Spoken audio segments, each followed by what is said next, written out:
અમદાવાદના વટવામાં ફરજાનની મૃત્યુના 35 વર્ષ બાદ તેના અવશેષો બહાર કાઢવામાં આવ્યા અને આવી જે ઘટના બની વડનગરમાં, જ્યાં એક પતિએ જ તેની પત્ની અને પુત્રીની હત્યા કરી અને ઘરમાં દાટી દીધા હતા અને 6 મહિના બાદ એ વ્યક્તિએ પોતે આત્મહત્યા કરી। જો કે આખી ઘટનાનો પડદો ત્યારે ઉચકાયો જ્યારે એ વ્યક્તિની સુસાઇડ નોટ મળી।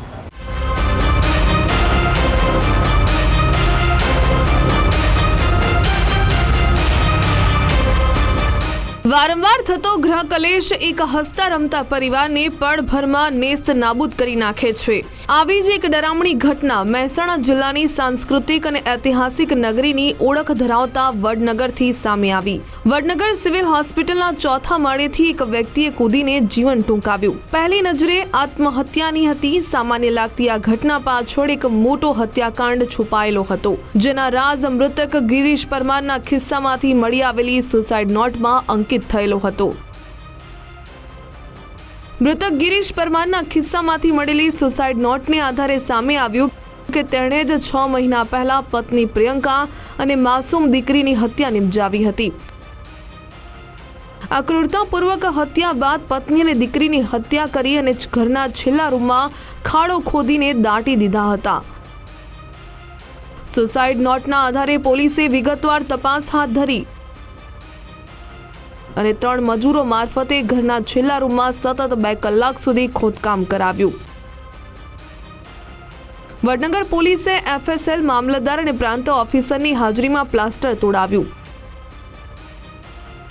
જ્યારે થોડેક ઊંડેથી પત્ની પ્રિયંકા અને માસૂમ દીકરીના કંકાલ જમીનમાંથી મળી આવ્યા હતા। હીરાના કારખાનામાં કામ કરતા ગિરીશ પરમારે હત્યા બાદ પત્ની ઘરેણા અને પુત્રીને લઈને જતી રહી હોવાનું બહાનું આસપાસના લોકોને બતાવ્યું હતું અને હત્યારો ગિરીશ પરમાર તેની બહેનના ઘરે રહેવા જતો રહ્યો હતો। આ મુદ્દે મૃતક પ્રિયંકાના દાદાએ વારંવાર પત્ની અને દીકરી ગુમ થયાની ફરિયાદ કેમ નોંધાવતો નથી તેવું પૂછપરછ કરતા અકળાતો હતો। મૃતક ગિરીશ અને પ્રિયંકાના 4 વર્ષ પહેલા પ્રેમ લગ્ન થયા હતા। 18/9 તારીખે આ ભાઈનો ફોન આવ્યો કે તમારી પ્રિયંકા જતી રહી છે કે, અને બધા દાગીના અને બધો છોકરીના હંગાઈ લઈ ગઈ છે, એટલે કોઈ ચિંતા કરશો ને આવી જશે કે। પણ એ પાસે એમને 6 મહિના નીકળી ગયા, પણ છતાં કોઈ આ ફરિયાદ નોંધાવાનું ફરિયાદ નોંધાવે નહીં આ ભાઈ।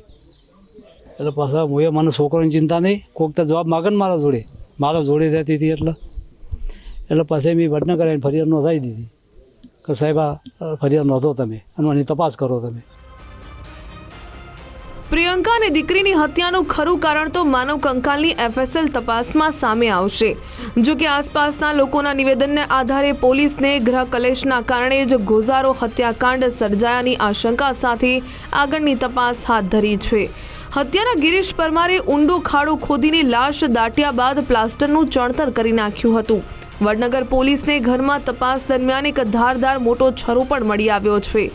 આ હત્યાકાંડના સ્ફોટક ખુલાસાને લઈને આસપાસમાં રહેતા લોકોમાં રીતસરનો ફફડાટ ફેલાયો છે। મામલો તારીખ 3/5/2026ના રોજ વડનગર સિવિલ હોસ્પિટલના 4થા માળેથી ગિરીશભાઈ પરમાર નામના યુવકે જંપલાવીને આત્મહત્યા કરી, જે આત્મહત્યાના સંદર્ભમાં પોલીસે તપાસ હાથ ધરી અને તપાસમાં એમના ખીચામાંથી એક સુસાઇડ નોટ મળી આવે છે। સુસાઇડ નોટમાં એમને જણાવેલ છે કે જે શાહપુર વડ ખાતે તેમના મકાન છે, એમના ઘરની બાજુના મકાનમાં તેમને તેમની પત્ની તથા પુત્રીને 6 મહિના પહેલાં મારીને ત્યાં દાટી દીધેલ છે।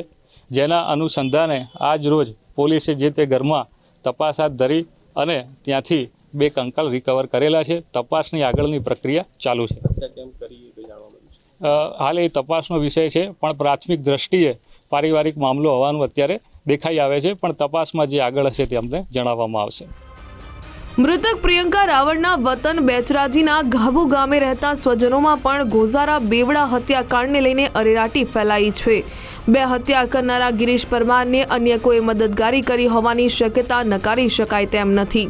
હત્યારા ગિરીશ પરમાર 6 મહિનાથી બહેનના ઘરે રહેતો હોવાથી અન્ય પરિવારજનોની પણ તપાસ કરવામાં આવશે। વડનગર પોલીસમાં નોંધાવાયેલી જાણવા જોગ ફરિયાદની મૃતક ગિરીશને જાણ થઈ હતી, જેથી 2 હત્યાનો ભેદ ખુલી જવાના ડરથી જ તેણે આત્મહત્યા કરી હોવાની શંકા છે।